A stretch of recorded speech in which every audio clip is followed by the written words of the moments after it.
Hadirin rahimani wa rahimakumullah.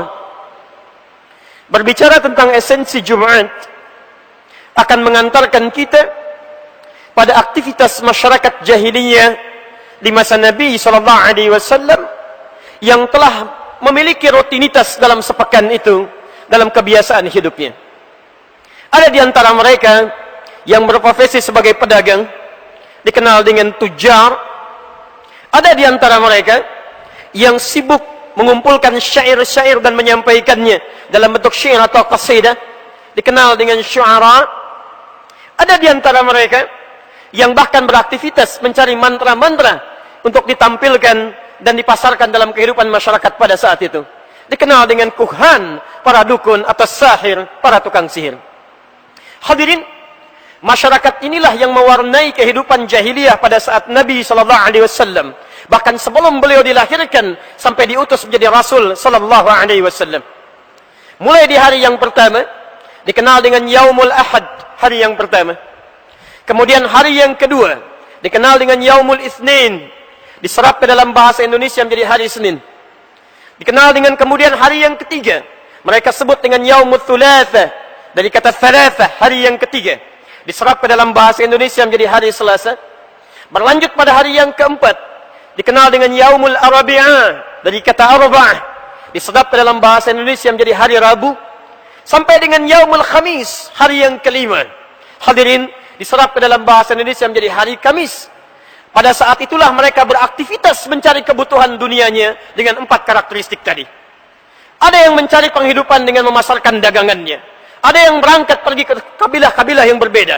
Bahkan di antara mereka, ada yang merantau sampai dengan ke Yaman. Ada yang ke Damaskus, ke Syria sana. Demikian pula dengan kalangan syu'ara. Ada yang datang ke lembah-lembah, mencari inspirasi, menuliskan syair-syair tingkat tinggi. Sampai kalangan kuhan, para dukun, para tukang sihir, mencari mantra-mantra ajaib yang sekiranya bisa dipasarkan dalam puncak pertemuan pada akhir pekan. Hari apakah puncak pertemuan itu? Apa yang mereka lakukan pada saat itu?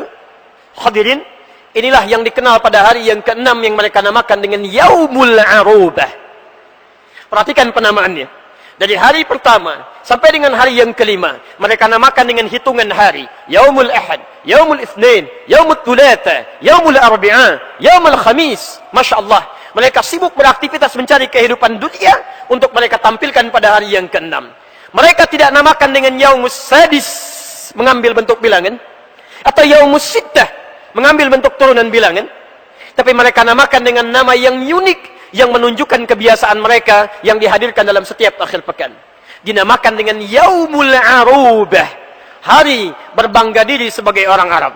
Yaumul Arubah. Apa yang mereka lakukan pada saat itu? Maka mereka akan berkumpul di pusat-pusat hiburan yang dikenal dengan nama aswaq. Ada suq Aqadh, ada suq Dumatu Jandal, dan nanti puncaknya hiburan ini akan dipusatkan di sekitaran Ka'bah, di sekitaran Jabal Qubais. Maka ditampilkanlah pada masa itu penampilan-penampilan kehebatan dunia.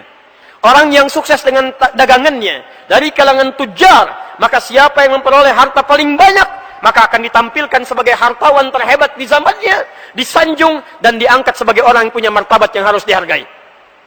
Demikian orang-orang yang beraktivitas sebagai para penyair, dikenal dengan syu'ara itu, maka akan ditampilkan karya mereka yang telah dilukiskan dalam sepekan ke belakang itu. Maka di antara mereka ada Imrul Qais, ada Hutayyah, ada Zuhair bin Abi Sulmah, ada An-Nabigah Az-Zubyani.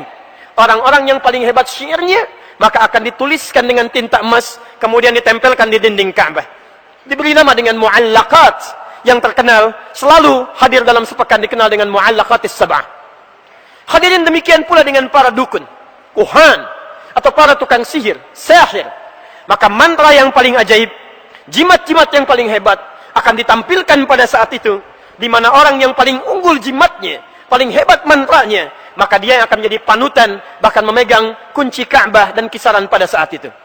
Hadirin, yang paling penting untuk diketahui, ketika kebiasaan ini terus berlanjut, pada saat Nabi SAW dilahirkan, bahkan diangkat menjadi Rasul, secara singkat, saat hendak hijrah ke Madinah Al-Munawwarah, maka berkenanlah Allah Subhanahu wa ta'ala kemudian menurunkan satu ayat dalam satu surah, yang dengan satu ayat ini, di dalam satu surah ini Allah Subhanahu wa taala ingin menampilkan prototipe kehidupan baru yang dikhususkan bagi kalangan orang-orang yang telah beriman pada Allah Subhanahu wa taala dan Rasul-Nya, yang memiliki perbedaan, yang memiliki perbedaan dengan kebiasaan orang-orang jahiliyah yang telah ditampilkan tadi.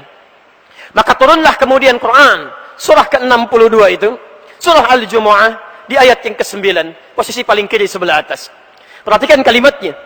Ya ayyuhalladzina amanu idza nudiya lis-salati min yaumil jumu'ah fas'au ila dzikrillah wa dharul bai'.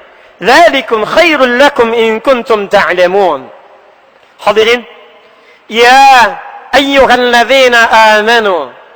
Ketika Rasulullah sallallahu alaihi wasallam berdakwah dalam kalangan masyarakat jahiliyah dengan kebiasaan segala aktivitas tadi, kemudian dimunculkan oleh Allah Subhanahu wa taala turun satu ayat dalam satu surah ingin menekankan, hai Muhammad, hai Rasulullah sallallahu alaihi wasallam, sampaikan pada umatmu, mulai hari ini orang-orang yang telah beriman kepada Allah Subhanahu wa taala akan memiliki prototipe kehidupan yang berbeda, akan memiliki kebiasaan yang lain, akan memiliki orientasi hidup yang berbeda dengan kebiasaan orang-orang jahiliyah yang telah berlangsung hingga saat ini.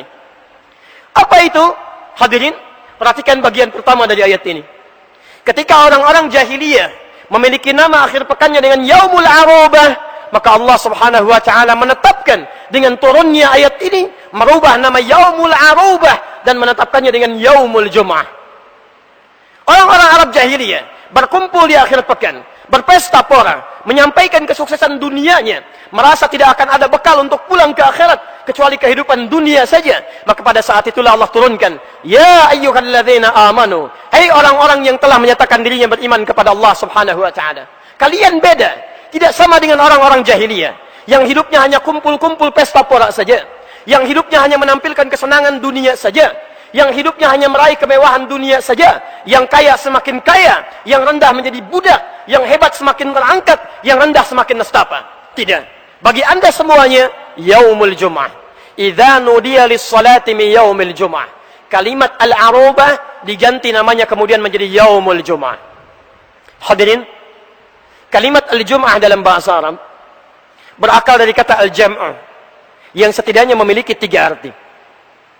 Pertama disebutkan, tidak disebutkan Jum'ah dalam bahasa Arab kecuali mengandung arti pertama, perkumpulan satu masyarakat yang erat. Yang kedua, memiliki sifat saling menguatkan satu dengan yang lainnya. Dan yang ketiga, saling memperhatikan satu dengan yang lainnya. Jadi tidak dinamakan dengan Jum'ah, berakal dari kata Al-Jam'u, kecuali mengandung 3 makna ini. Berkumpul, mengeratkan satu dengan yang lainnya, kemudian memperhatikan satu dengan yang lainnya. Hadirin, dengan hadirnya makna kalimat Jumat ini, seakan-akan Allah Subhanahu wa taala ingin menampilkan selain nama baru, juga menghadirkan karakteristik orang-orang beriman yang beda dengan orang-orang jahiliyah.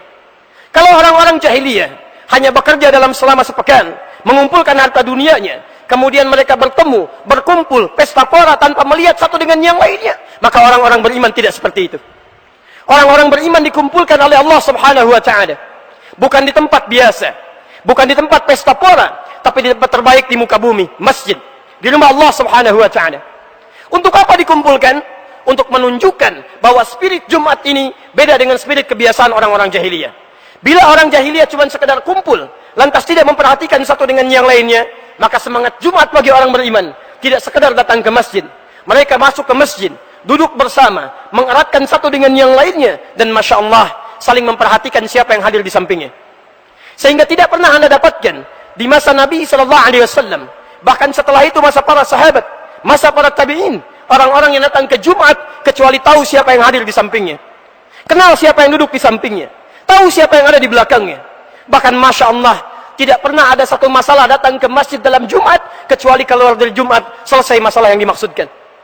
Sulaik al-Ghatafani datang dari Ghatafan ke kota Nabi Madinah Al-Munawwarah. Pada saat beliau masuk, tiba-tiba beliau langsung duduk. Ditunjuk oleh Nabi SAW. Dikatakan satu kalimat, "Idza dakhala ahadakumul masjid fala yajlisa hatta yusalli rak'atain." Jika satu di antara kalian masuk ke masjid, maka jangan langsung duduk kecuali anda tunaikan 2 rakaat dulu. Salat 2 rakaat baru kemudian duduk. Hadirin, para ahli hadis sepakat dalam riwayat Sulaik al-Ghatafani ini, Ketika Nabi menyampaikan kalimat-kalimat hadis tadi, bukan ingin menekankan makna tentang pentingnya salat tahiyatul masjid. Karena orang-orang Madinah sudah memahami, setiap masuk ke masjid, tunaikan 2 rakaat tahiyatul masjid, baru kemudian duduk. Tapi Nabi ingin menunjukkan bahwa ada seseorang teman kita yang baru, bukan dari kalangan Madinah, bukan penduduk Madinah, orang asing yang datang ke masjid kita. Perhatikan siapa dia. Siapa dia?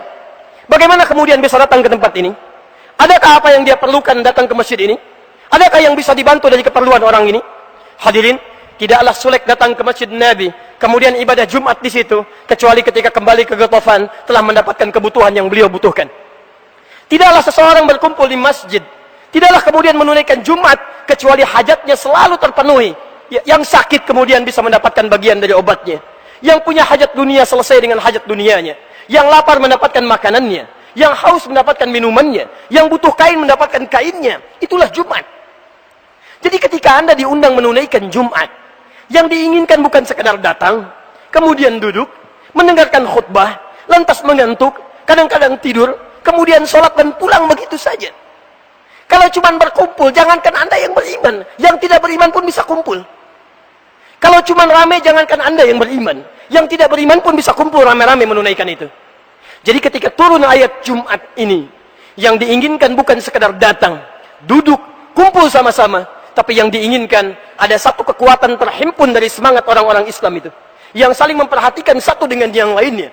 Hadirin, jika spirit Jumat ini dipraktikkan dalam kehidupan kita hingga kini, maka Masya Allah, bagaimana ukhuwah Islam itu bisa tercipta. Masya Allah, anak mahasiswa datang Jumatan, yang punya persoalan dengan pelajarannya, bertemu dengan dosennya bisa konsultasi. Orang yang tidak punya pekerjaan, masuk kumpul di Jumat, bertemu dengan yang punya lapangan pekerjaan, bisa dibantu.